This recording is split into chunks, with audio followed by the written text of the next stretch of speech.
Okay എല്ലാരും വാ. നമ്മുടെ മിഷൻ ആരംഭിക്കാൻ പോവുകയാണ്. എല്ലാവരും റെഡിയല്ലേ?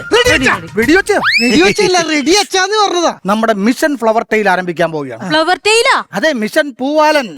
പൂവാലൻ. ഇന്ത്യയിൽ ഒരു പൂവാലനും ഇനി ഒരു പെണ്ണിനെ കമന്റ് അടിക്കാൻ പാടില്ല. അതിലൊരു വാണിംഗ് ആണ്. ഈ പൂവാലന്മാരാണ് ഈ ലോകത്തിലെ ഏറ്റവും വലിയ ശാപം. അങ്ങനെയാണെങ്കിൽ നീയാണ് ഈ നാട്ടിലെ ഏറ്റവും വലിയ ശാപം.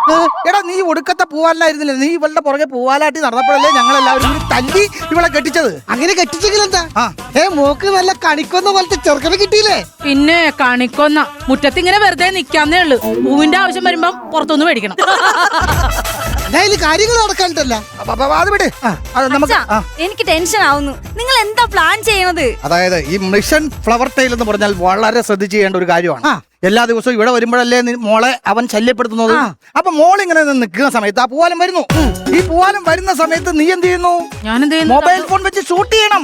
അത് കൊള്ളാം. ആദ്യം വൈറലാക്കും. അത് വൈറലാക്കും. നിന്നെ ഞാൻ വീട്ടിൽ നിന്ന് പുറത്താക്കും.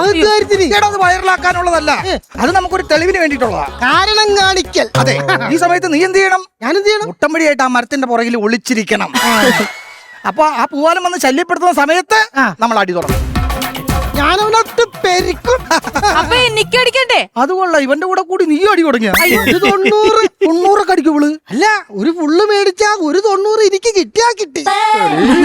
അപ്പൊ നമുക്ക് തുടങ്ങാല്ലേ? അച്ഛാ, ഞാൻ പറയണതേ, അയാള് വരുമ്പോ പറഞ്ഞ് മനസ്സിലാക്കി ചെറുതായിട്ടൊന്ന് പേടിപ്പിച്ച് വിട്ടാ മതി. എന്ത് കാര്യത്തിന് അടിച്ചു കൊല്ലണവനാ? ആരോ വരുന്നുണ്ട്. പൂവാലൻ. അപ്പോൾ നമ്മുടെ മിഷൻ ഫ്ലവർ ടെയിൽ ആരംഭിക്കുകയാണ്. Mission started. ഒളിച്ചോ പൊസിഷൻ. ആരെണ്ണും 1 2 3 4 5 ഞാൻ തന്നെ എണ്ണി ഞാൻ തന്നെ വിളിക്കാം.